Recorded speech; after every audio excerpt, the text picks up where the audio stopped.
સ્વાધ્યાયનો પ્રશ્ન 8.20 ધોરણ 11 રસાયણ વિજ્ઞાન પ્રકરણ 8 રેડોક્સ પ્રક્રિયાઓ નીચે આપેલી પ્રક્રિયા પરથી કઈ સૂચનાઓ મતલબ કે કઈ માહિતી પ્રાપ્ત કરી શકો છો. Cn twice plus 2OH minus gives Cn minus plus CnO minus plus H2O. આ Cn twice એ પદાર્થને સાયનોજન તરીકે ઓળખવામાં આવે. એમાંથી સાયનેડાય અને સાઇનેટ આયન બને છે. આ બધાની ખાસિયત એ છે કે આ અણુ કે આયનોમાં કાર્બન અને નાઇટ્રોજન વચ્ચે ત્રિબંધ હોય છે અને તેમાં નાઇટ્રોજનની ઓક્સિડેશન અવસ્થા એટલે કે ઓક્સિડેશનાંક એ -3 હોય છે અને એના આધારે કાર્બનના ઓક્સિડેશનાંકની ગણતરી કરવાની હોય છે. તો આપણે પ્રથમ Cn twiceમાં કાર્બનના ઓક્સિડેશનાંકની ગણતરી કરીએ તો 2 કાર્બન 2 કૌંસમાં કાર્બનનો ઓક્સિડેશનાંક વત્તા 2 કૌંસમાં નાઇટ્રોજનનો ઓક્સિડેશનાંક ઇઝ ઇક્વલ ટુ 0. ધારો કે કાર્બનનો ઓક્સિડેશનાંક x છે, નાઇટ્રોજનનો ઓક્સિડેશનાંક આપણે ગણવાનો -3 is equal two 0, 2x - 6 is equal two 0, 2x is equal two 6 અને માટે x ઇઝ ઇક્વલ ટુ +3. બરોબર. એટલે સાઇનોજન છે એમાં કાર્બનનો ઓક્સિડેશનાંક હોય છે +3. બરોબર. હવે બીજું લઈએ આપણે Cn-, એક કૌંસમાં કાર્બનનો ઓક્સિડેશનાંક વત્તા એક કૌંસમાં નાઇટ્રોજનનો ઓક્સિડેશનાંક ઇઝ ઇક્વલ ટુ -1. કાર્બનનો ઓક્સિડેશનાંક ધારો કે x પ્લસ નાઇટ્રોજનનો ઓક્સિડેશનાંક -3 is equal to -1. x - 3 is equal to -1, x is equal to -1 plus 3 is equal to +2. એટલે અહીંયા કાર્બનનો ઓક્સિડેશનાંક થાય છે +2 સાયનાઇડ આયનમાં. સાયનેટ આયનમાં આપણે જોઈએ CnO-, એક કૌંસમાં કાર્બનનો ઓક્સિડેશનાંક વત્તા એક કૌંસમાં નાઇટ્રોજનનો ઓક્સિડેશનાંક વત્તા એક કૌંસમાં ઓક્સિજનનો ઓક્સિડેશનાંક ઇઝ ઇક્વલ ટુ -1. એક કૌંસમાં x વત્તા એક કૌંસમાં નાઇટ્રોજનનો ઓક્સિડેશનાંક -3 પ્લસ એક કૌંસમાં ઓક્સિજનનો ઓક્સિડેશનાંક -2 ઇઝ ઇક્વલ ટુ -1. -3 -2 એટલે -5. x - 5 ઇઝ ઇક્વલ ટુ -1 માટે x ઇઝ ઇક્વલ ટુ -5 પેલી બાજુ તો +5 +5 -1 એટલે +4. બરોબર. તો x ઇઝ ઇક્વલ ટુ +4 એટલે કે CnO- આયન છે એમાં કાર્બનનો ઓક્સિડેશનાંક +4 હોય છે. બરોબર. એટલે Cn twice સાઇનોજન એમાં કાર્બનનો ઓક્સિડેશનાંક +3, સાયનાઇડમાં કાર્બનનો ઓક્સિડેશનાંક +2, CnO- માં કાર્બનનો ઓક્સિડેશનાંક +4 છે. બરોબર. હવે આપણે આ પ્રક્રિયાનું અર્થઘટન કરીએ. આ પ્રક્રિયા આલ્કલાઇન એટલે કે બેઝિક માધ્યમમાં થાય છે. એ પ્રક્રિયા દરમિયાન સાઇનોજન એટલે કે Cn twice છે એનું સાયનાઇડ અને સાયનેટ આયનમાં વિઘટન થાય છે. એટલે આ પ્રક્રિયા બેઝિક માધ્યમમાં થાય. સાઇનોજન એનું સાયનાઇડ અને સાયનેટ આયનમાં વિઘટન થાય છે. એમાં Cn twiceમાં રહેલા કાર્બન એનો ઓક્સિડેશનાંક કેટલો છે +3. Cn- માં એ ઘટીને +2 થાય અને CnO- માં એ વધીને +4 થાય. બરોબર. એનો મતલબ એમ થાય કે Cn twice એટલે કે સાઇનોજન એનું રિડક્શન પણ થાય છે અને ઓક્સિડેશન બંને એક સાથે થાય છે. એનો મતલબ થાય કે આ પ્રક્રિયા એ રેડોક્સ વિષમીકરણ પ્રકારની પ્રક્રિયા છે. એક જ ઘટકનું ઓક્સિડેશન રિડક્શન એક સાથે થતું હોય એ ઓક્સિડેશન કરતા રિડક્શન કરતા બંને તરીકે વર્તે તો એવી પ્રક્રિયા છે એને વિષમીકરણ પ્રક્રિયા કહેવાય. બીજી એક વાત કે ક્લોરીન, બ્રોમિન, આયોડિન આલ્કલાઇન માધ્યમમાં એટલે કે બેઝિક માધ્યમમાં આવી જ પ્રક્રિયા દર્શાવે. એમાં હેલોજન છે એનું વિઘટન થઈ હેલાઇડ અને હાઇપોહેલાઇટ આયન બને છે એ જ રીતે. બરોબર. X2 + 2OH- it gives X- plus XO- plus H2O. આમ સાઇનોજન એને આભાસી હેલોજન ગણવામાં આવે છે. CN ટ્વાઇસ એ Cl twice Br2 I twice એની જેમ વર્તે છે. એટલે સાઇનોજન છે એને આભાસી હેલોજન, અને સાઇનાઇડ આયન બરોબર એના આભાસી હેલાઇડ આયન તરીકે વર્તે છે એમ ગણવામાં આવે છે. સ્વાધ્યાયનો પ્રશ્ન 8.21. Mn3+ આયન દ્રાવણમાં અસ્થાયી હોય છે તથા વિષમીકરણ દ્વારા Mn2+, MnO2 અને H+ આયન આપે છે. તો આ પ્રક્રિયા માટે સમતોલન સમીકરણ લખો. તો સૌથી આપણે જોઈએ કે ભાઈ Mn3+, બરોબર, એમાંથી Mn2+, MnO2, H+ બને. હવે એનું આપણે સમતોલિત સમીકરણ લખવાનું છે, બરોબર. તો સૌ પ્રથમ તો આપણે પરમાણુ સંતુલન માટે આપણે જોઈએ. તો આ પરમાણુ સંતુલન માટે આ પ્રક્રિયામાં પહેલા આ વિષમીકરણ પ્રક્રિયા છે, બરોબર, કે +3 ઓક્સિડેશન આંક છે Mnનો એ ઘટીને +2 પણ થાય છે ને MnO2માં વધીને +4 પણ થાય છે. એટલે પરમાણુ સંતુલન કરવા માટે આ પ્રક્રિયામાં Mn3+ આયન છે ને 2 વખત લખવો પડે. વિષમીકરણ પ્રક્રિયામાં જેનું વિષમીકરણ થતું હોય એવા પ્રક્રિયકને 2 વખત લખવાનું. It gives Mn2+ plus MnO2 plus H+. આપણે પછીથી સમીકરણ સંતુલિત કરવા માટે ઉમેરવાનો છે, અત્યારે નહીં લખીએ તો પણ ચાલશે. હવે આપણે જોઈએ કે ઓક્સિડેશન અંગે +3, +3, +2 અને +4. પરમાણુ સંતુલન કરવાનું હોય તો કે પહેલો Mn3+ આયન છે એમાંથી માનો કે Mn2+ બને, તો બંનેમાં એક એક પરમાણુ છે. બીજો Mn3+ છે એમાંથી ધારો કે MnO2 બને છે, તો એ બંનેમાં પણ એક એક Mn+ છે. એટલે બંનેમાં પરમાણુનું સંતુલન છે જ, બરોબર. એટલે પરમાણુની સંખ્યા એક એક છે તો એના વડે ગુણીને કુલ ઓક્સિડેશન આંક દર્શાવી શકાય. હવે આપણે ઓક્સિડેશન આંકના તફાવતનું સંતુલન કરવું પડે. એના માટે આપણે ફરીથી આ પ્રક્રિયા લખીએ. એનો કુલ ઓક્સિડેશન આંક દર્શાવેલો છે. પ્રથમ Mn3+ આયન છે એમાંથી માનો કે Mn2+ બને છે, બરોબર. તો એ દરમિયાન +3 થી ઓક્સિડેશન આંક ઘટી +2 થાય, એટલે કે ઓક્સિડેશન આંકમાં ઘટાડો 1 થાય છે, એટલે કે રિડક્શન પ્રક્રિયા થાય છે, બરોબર. અને બીજી પ્રક્રિયા આપણે જોઈએ Mn3+ માંથી MnO2 બને એના માટે, બરોબર. તો ઓક્સિડેશન આંક +3 થી વધીને +4 થાય, એટલે કે ઓક્સિડેશન આંકમાં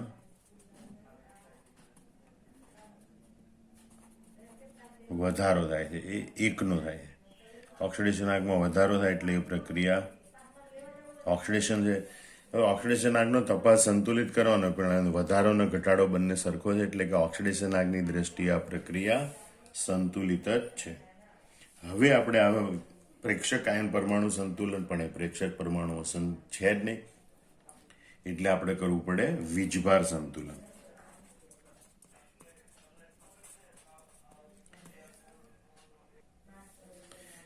તો પ્રકુવી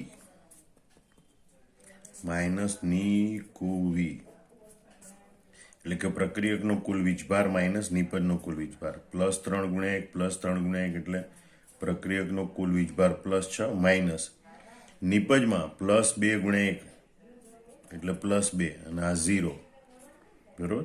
+6 - 2 એટલે +4, બરોબર. આપણે એસિડિક માધ્યમ, બેઝિક માધ્યમ, J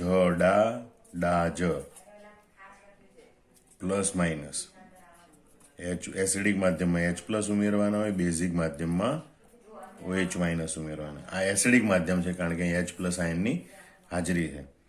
તો એસિડિક માધ્યમ હોય તો H+ ઉમેરવા, પ્લસ ચિહ્ન આવે એટલે જમણી બાજુ, બરોબર. જમણી બાજુ એટલે કે નિપજ તરફ કેટલા 4 H+ ઉમેરવા પડે, એટલે આપણે લખીએ કે નિપજ તરફ 4 H+ ઉમેરતા વીજભાર સંતુલિત થશે. તે પ્રમાણે આપણે પ્રક્રિયા ફરીથી લખીએ. આ Mn3+ હવે આપણે સરવાળો કરીએ 2Mn3+. It gives Mn2+ plus MnO2 plus 4H+, 4H+ આપણે નિપજ તરફ, બરોબર, એટલે કે જમણી તરફ ઉમેર્યા. હવે આપણે કરવું પડે હાઇડ્રોજન ઓક્સિજન પરમાણુ સંતુલન. હવે એના માટે આપણે જોઈએ પ્રક્રિયક તરફ ઓક્સિજન પરમાણુ.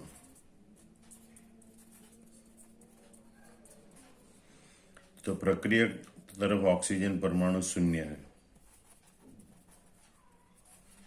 નિપજ તરફ ઓક્સિજન પરમાણુ 2 है. એટલે પ્રક્રિયક તરફ 2 ઓક્સિજન પરમાણુ ખૂટે છે. એટલે આપણે એમ લખી શકીએ કે ભાઈ જે તરફ જેટલા ઓક્સિજન ખૂટે એટલા પાણીના અણુ ઉમેરવાના. એટલે કે પ્રક્રિયક તરફ 2 H2O અણુ ઉમેરતા, બરોબર. તો પ્રક્રિયક તરફ 2 H2O અણુ ઉમેરીને સમીકરણ આપણે ફરીથી લખીએ.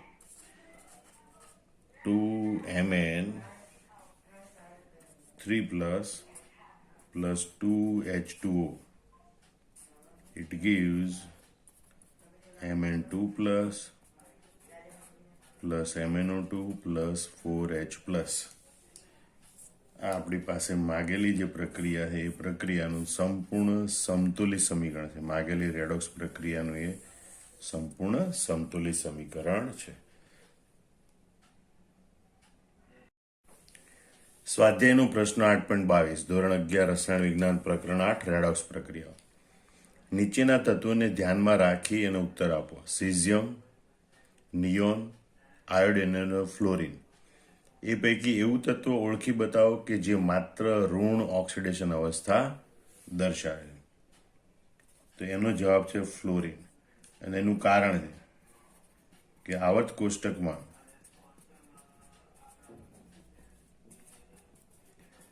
ફ્લોરિન તત્વની વિદ્યુત ઋણતા સૌથી વધુ છે અને તેથી તે માત્ર ઇલેક્ટ્રોન મેળવી શકે, ઇલેક્ટ્રોન ગુમાવતો નથી, અને એટલે તે માત્ર ઋણ ઓક્સિડેશન અવસ્થા દર્શાવે છે. બીજો પ્રશ્ન છે કે જે માત્ર ધન ઓક્સિડેશન અવસ્થા દર્શાવે.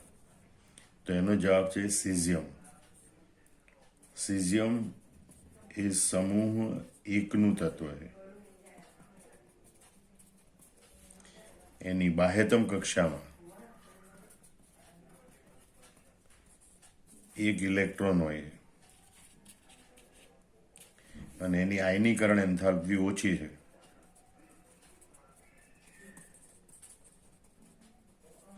એટલે કે ઇલેક્ટ્રોનને દૂર કરવા માટે ખૂબ ઓછી ઉર્જાની જરૂર પડે, માટે તે 1 ઇલેક્ટ્રોન ગુમાવે.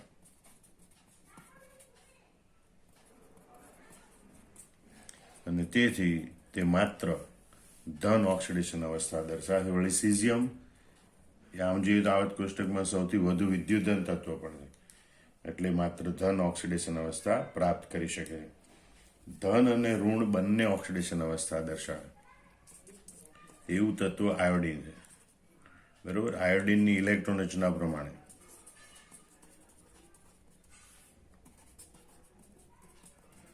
તે 1 ઇલેક્ટ્રોન મેળવવાની વૃત્તિ ધરાવે. એની બાહ્યતમ કક્ષામાં 7 ઇલેક્ટ્રોન છે, એટલે એની ઇલેક્ટ્રોનના પ્રમાણે તે 1 ઇલેક્ટ્રોન મેળવવાની વૃત્તિ ધરાવે છે. માટે ઋણ ઓક્સિડેશન અવસ્થા પ્રાપ્ત કરી શકે.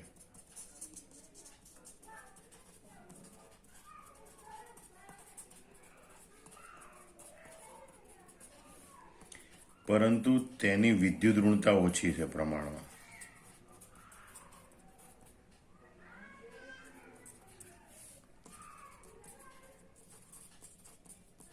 અને માટે વધુ વિદ્યુત ઋણતા ધરાવતા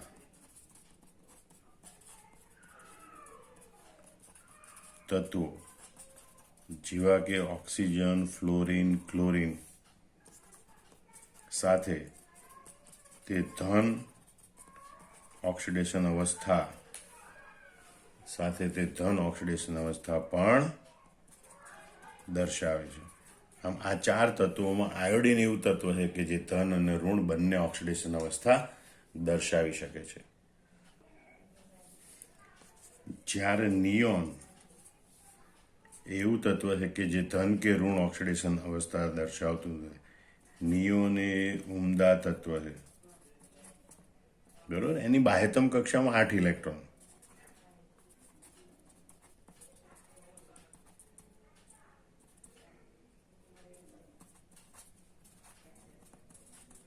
માટે તે ઇલેક્ટ્રોન મેળવવાની કે ગુમાવવાની વૃત્તિ ધરાવતું નથી. આમ નિયોન એ ધન કે ઋણ ઓક્સિડેશન અવસ્થા દર્શાવતું નથી. સ્વાધ્યાયનો પ્રશ્ન 8.23. પીવાના પાણીના શુદ્ધિકરણમાં ક્લોરીનનો ઉપયોગ થાય છે. ક્લોરીન વધુ પ્રમાણમાં હાનિકારક છે. વધારાના ક્લોરીનને સલ્ફર ડાયોક્સાઇડ વડે દૂર કરવામાં આવે. પાણીમાં થતા આ રેડોક્સ ફેરફાર માટે સમતોલિત સમીકરણ લખો. બરોબર.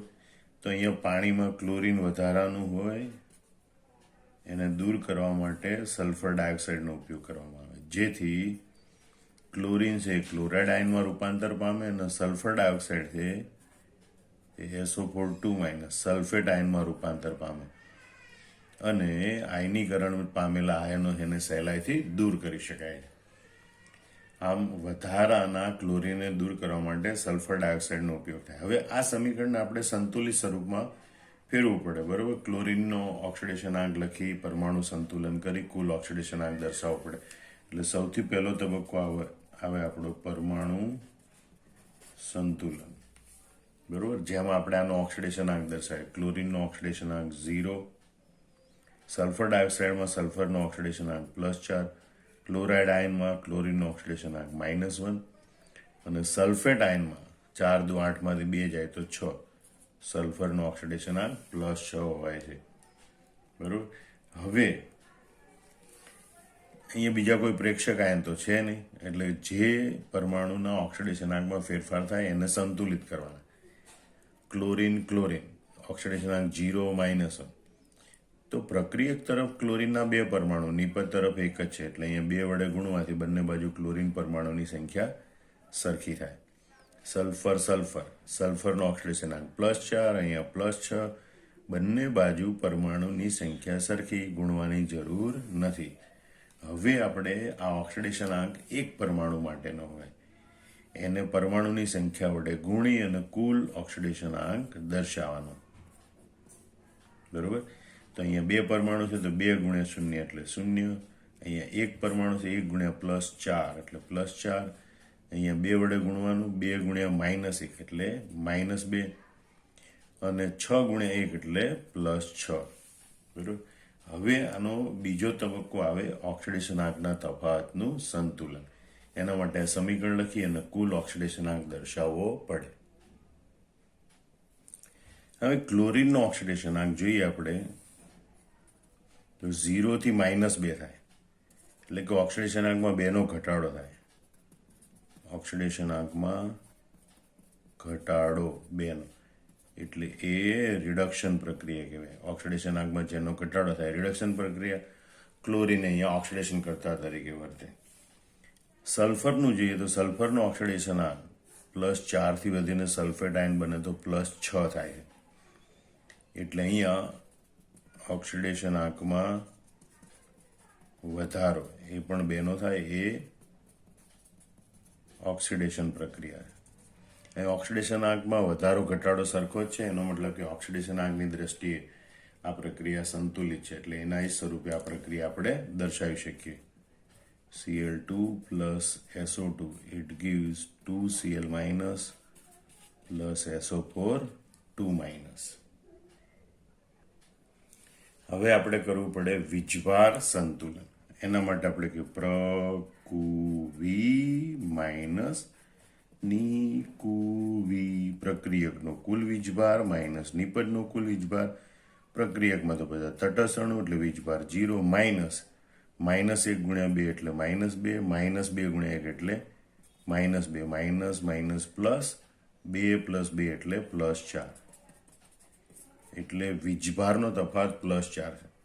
હવે આપણે પેલું સૂત્ર લખીએ પ્લસ માઇનસ જ ડા ડા જ એસિડિક બેઝિક એસિડિક માધ્યમમાં H પ્લસ ઉમેરવાનું હોય, બેઝિક માધ્યમમાં OH માઇનસ ઉમેરવાનું. અહીંયા પ્લસ ચિહ્ન છે બરોબર, અને એસિડિક માધ્યમ છે.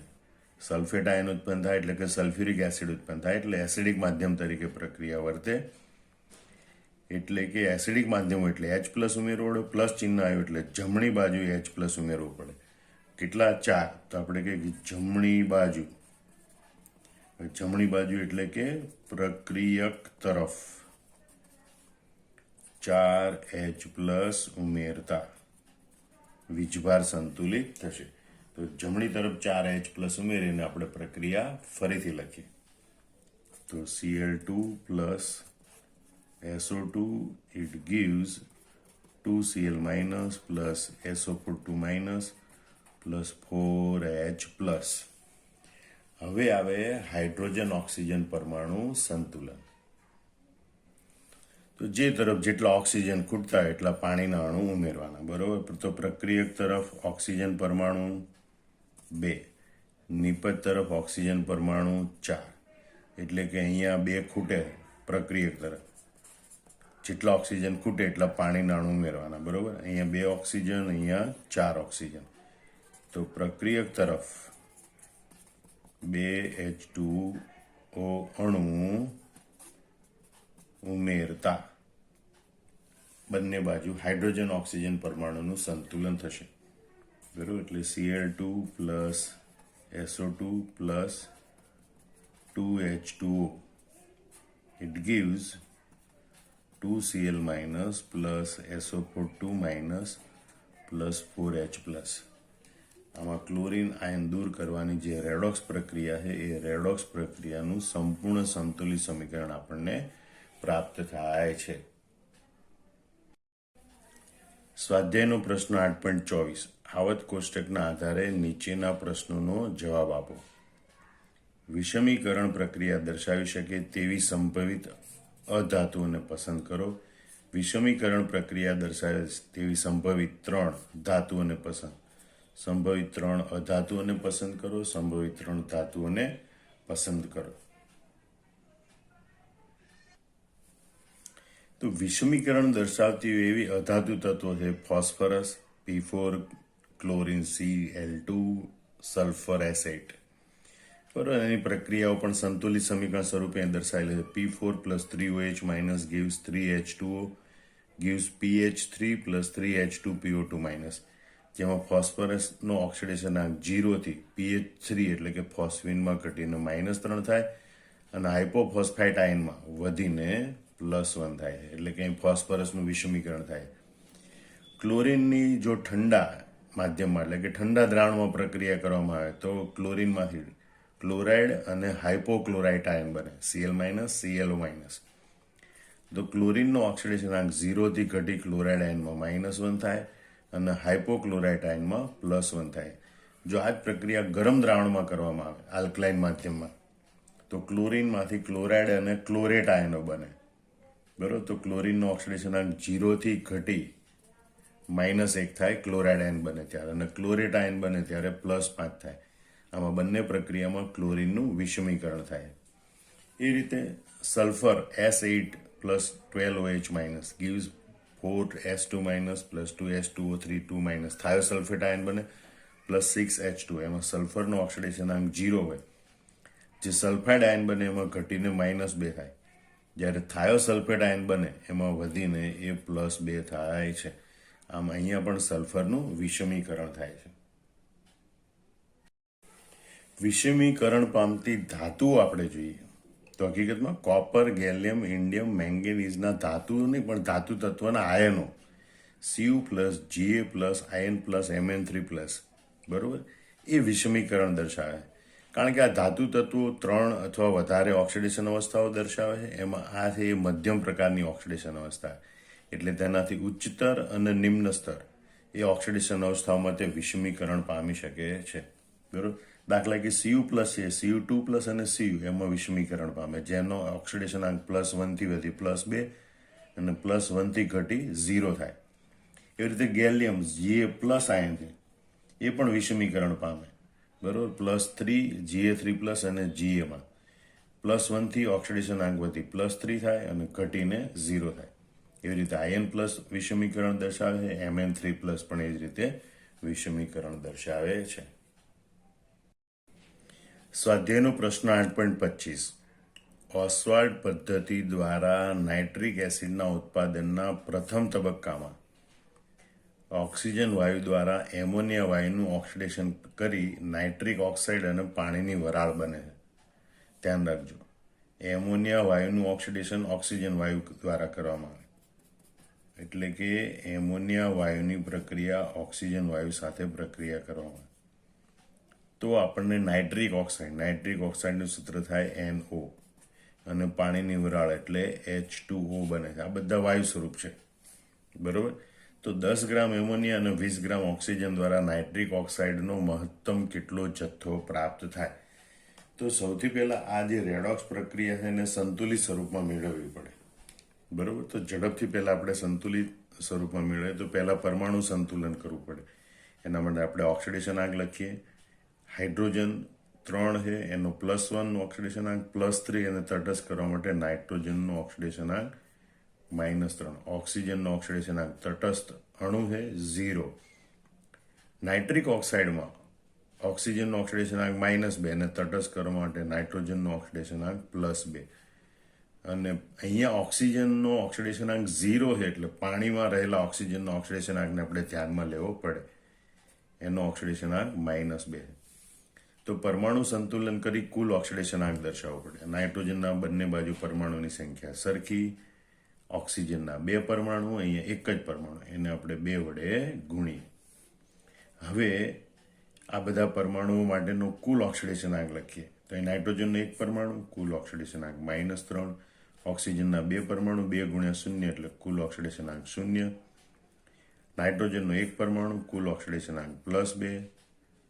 ઓક્સિજનના 2 પરમાણુ, કુલ ઓક્સિડેશન આંક -4 થશે, બરોબર. હવે આપણે ઓક્સિડેશન આંકના તફાવતનું સંતુલન કરવું પડે. તો આપણે જોઈએ કે ભાઈ નાઇટ્રોજનનો ઓક્સિડેશન આંક -3 થી વધીને +2 થાય, એટલે કે -3 +2, બરોબર, ઇઝ ઇક્વલ ટુ -3 -2 એટલે કે -5, એટલે કે 5. એટલે કે ઓક્સિડેશન આંકમાં વધારો કેટલો થાય? ઓક્સિડેશન આંકમાં વધારો થાય 5 અંકોનો. એવી રીતે ઓક્સિજનનો ઓક્સિડેશન આંક, બરોબર, 0 થી ઘટીને -4 થાય, એટલે કે ઓક્સિડેશન આંકમાં ઘટાડો થાય. કેટલાનો થાય? 4નો ઘટાડો.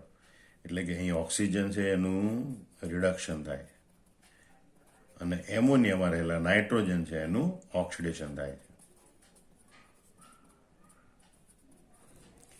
હવે ઓક્સિડેશન આંકનો તફાવત સંતુલિત કરવો, મતલબ આ વધારો ઘટાડો સંતુલિત કરવો પડે. 4 અને 5નો લસા 20 થાય, તો 5 વાળાને આપણે 4 વડે ગુણવું પડે, 4 વાળાને 5 વડે ગુણવું પડે. એ રીતે આપણે સંતુલિત સમીકરણ ફરીથી લખીએ. તો આ નાઇટ્રોજન વાળા પદો છે એ બંનેને 4 વડે ગુણવા, એટલે 4Na3, it gives 4NO nitric oxide, plus આ બંનેને આપણે 5 વડે ગુણવા પડે, 5O2 પ્લસ 5 દુ 10 H2O, બરોબર. હવે આપણે બંને તરફ ઓક્સિજન પરમાણુની સંખ્યા ગણવાની, હાઇડ્રોજન ઓક્સિજન પરમાણુ સંતુલન કરવાનું. જે તરફ જેટલા ઓક્સિજન ખૂટતા એટલા પાણીના અણુ ઉમેરવાના. તો આપણે પ્રક્રિયક તરફ જઈએ તો ઓક્સિજન પરમાણુની સંખ્યા 5 દુ 10, બરોબર. નિપજ તરફ જઈએ તો ઓક્સિજન પરમાણુની સંખ્યા બરાબર 4 અહીંયા વત્તા 10, 10 ને 4 14. એનો મતલબ કે નિપજ તરફ 4 પાણીના અણુ વધારે. તો જે તરફ જેટલા ઓક્સિજન ખૂટતા એટલા પાણીના અણુ ઉમેરવાના, એટલે કે પ્રક્રિયક તરફ 4 ઓક્સિજન ખૂટે અને 4 પાણીના અણુ ઉમેરવા પડે. પણ અહીં 10 પાણીના અણુ હાજર છે એટલે આ બાજુ 4 પાણીના અણુ ઉમેરીએ અથવા તો અહીંથી 4 પાણીના અણુ બાદ કરીએ તો પણ ચાલે. અહીંયા પાણીના અણુ હાજર છે માટે. તો અહીંથી આપણે 4 પાણીના અણુ બાદ કરીએ તો 6 પાણીના અણુ લખી શકાય, બરોબર. એટલે સમીકરણ ફરીથી આપણે આ પ્રમાણે લખીશું. 4Na3 plus 5O2, it gives 4NO plus 6H2O. આ ઓસ્વાલ્ડ પ્રક્રિયાની જે પ્રથમ ઓક્સિડેશન તબક્કો છે એ ઓક્સિડેશન તબક્કાનું સંપૂર્ણ સમતુલિત સમીકરણ છે. હવે આ સમીકરણના આધારે આગળ ગણતરી કરવી પડે. તો સંતુલિત સમીકરણ આપણી પાસે આવી રીતે પ્રાપ્ત થયું. 4NH3 plus 5O2 gives 4NO plus 6H2O. હવે જો આગળ તત્વયુગ્મિતિ ગણતરી કરવી પડતી હોય તો આપણે એમ જોઈએ કે ભાઈ 4 મોલ એમોનિયા એ 5 મોલ ઓક્સિજન સાથે પ્રક્રિયા કરે તો 4 મોલ નાઇટ્રિક ઓક્સાઇડ બરોબર અને 6 મોલ પાણીની વરાળ મળે છે. હવે એને દળ આધારિત ગણતરી કરવાની હોય તો 4 ગુણ્યા એમોનિયાનો અણુભાર 17 ચોક 68 ગ્રામ એમોનિયા, 5 ગુણ્યા 32 કારણ કે ઓક્સિજનનો અણુભાર 32 ગુણ્યા 5 160 ગ્રામ, એટલે કે 68 ગ્રામ એમોનિયાની 160 ગ્રામ પાણી સાથે પ્રક્રિયા થાય તો 4 ગુણ્યા 30 120 ગ્રામ નાઇટ્રિક ઓક્સાઇડ બને છે. અને 6 ગુણ્યા 18 108 ગ્રામ પાણીની વરાળ બનશે. હવે અહીંયા પ્રક્રિયા એમ કીધું કે 10 ગ્રામ એમોનિયા 20 ગ્રામ ઓક્સિજન દ્વારા નાઇટ્રિક ઓક્સાઇડનો કેટલો મહત્તમ જથ્થો પ્રાપ્ત કરી શકે. જ્યારે આપણને રકમમાં 2 પ્રક્રિયકો આપેલા હોય ત્યારે એમાંથી મર્યાદિત પ્રક્રિયક કયો છે એ શોધવો પડે. એટલે કે એનું જરૂરી પ્રમાણ કેટલું છે અને હાજર પ્રમાણ કેટલું છે એ બંનેની કમ્પેરિઝન સરખામણી કરી અને મર્યાદિત પ્રક્રિયક નક્કી કરી શકાય. બરોબર. તો આપણે ઓક્સિજન માટે ગણતરી કરીએ તો પહેલા એમોનિયાનું પ્રમાણ આપણે જોઈએ. NH3 અને O2 તત્વયુગ્મિતિ પ્રમાણે જોઈએ તો 68 ગ્રામ એમોનિયા સાથે સંપૂર્ણ પ્રક્રિયા કરવા માટે 160 ગ્રામ ઓક્સિજનની જરૂર પડે. તો અહીં આપણે રકમમાં 10 ગ્રામ એમોનિયા આપે તો 10 ગ્રામ એમોનિયા માટે કેટલા ગ્રામ ઓક્સિજનની જરૂર પડે તો બરોબર. તો ઇઝ ઇક્વલ ટુ 10 ગુણ્યા 160 ભાગ્યા 68. કેલ્ક્યુલેટરની મદદથી એનો જવાબ આવે છે 23.53 ગ્રામ. હવે આની નીચે આપણે લખવાનું આટલો જરૂરી જથ્થો છે, આટલો ઓક્સિજન હોય સંપૂર્ણપણે તો આ 10 ગ્રામ એમોનિયાનું સંપૂર્ણ ઓક્સિડેશન થાય. પણ હવે એની સામે આપણે હાજર જથ્થો લખવો પડે. આ જરૂરી જથ્થો, હાજર જથ્થો. હાજર જથ્થો કેટલો છે? 20 ગ્રામ. હાજર જથ્થો ઓછો છે, હાજર જથ્થો ખૂટે છે એટલે કે ઓક્સિજન ઓછો છે. આમ પહેલી તો એ વાત નક્કી થાય કે ઓક્સિજન એ મર્યાદિત પ્રક્રિયક છે. પહેલા મર્યાદિત પ્રક્રિયક હાજર જથ્થો વધારે હોય તો એ અધિક પ્રક્રિયક કહેવાય. તો એમોનિયા મર્યાદિત પ્રક્રિયક થઈ જાય. બરોબર. અહીં ઓક્સિજન એ મર્યાદિત પ્રક્રિયા મતલબ કે હવે આગળની ગણતરી છે એ ઓક્સિજનના સંદર્ભમાં કરવી પડે. તો હવે આપણે ઓક્સિજન એના સંદર્ભમાં આપણે મેળવવાનો છે નાઇટ્રિક ઓક્સાઇડનો મહત્તમ જથ્થો. બરોબર. તો ઓક્સિજન માટે તત્વયુગ્મિતિ પ્રમાણે જોઈએ તો 160 ગ્રામ જો ઓક્સિજન વપરાતો હશે ઓક્સિડેશન પ્રક્રિયામાં તો નાઇટ્રિક ઓક્સાઇડનો આપણને 120 ગ્રામ જથ્થો પ્રાપ્ત થશે. પણ એ પ્રક્રિયામાં 20 ગ્રામ ઓક્સિજન વપરાય તો 20 ગ્રામ ઓક્સિજન વપરાય તો કેટલો નાઇટ્રિક ઓક્સાઇડનો જથ્થો પ્રાપ્ત થશે? બરોબર. તો ઇઝ ઇક્વલ ટુ 20 ગુણ્યા 120 ભાગ્યા 160. શૂન્ય ગઈ 4 તરી 12 ચોકું 16 4 પંચા 20 5 તરી 15 ગ્રામ એટલે કે 15 ગ્રામ નાઇટ્રિક ઓક્સાઇડનો મહત્તમ જથ્થો પ્રાપ્ત થશે. બરોબર. આમાં આ પ્રશ્નનો જવાબ આવશે 15 ગ્રામ નાઇટ્રિક ઓક્સાઇડ નો જથ્થો પ્રાપ્ત થશે.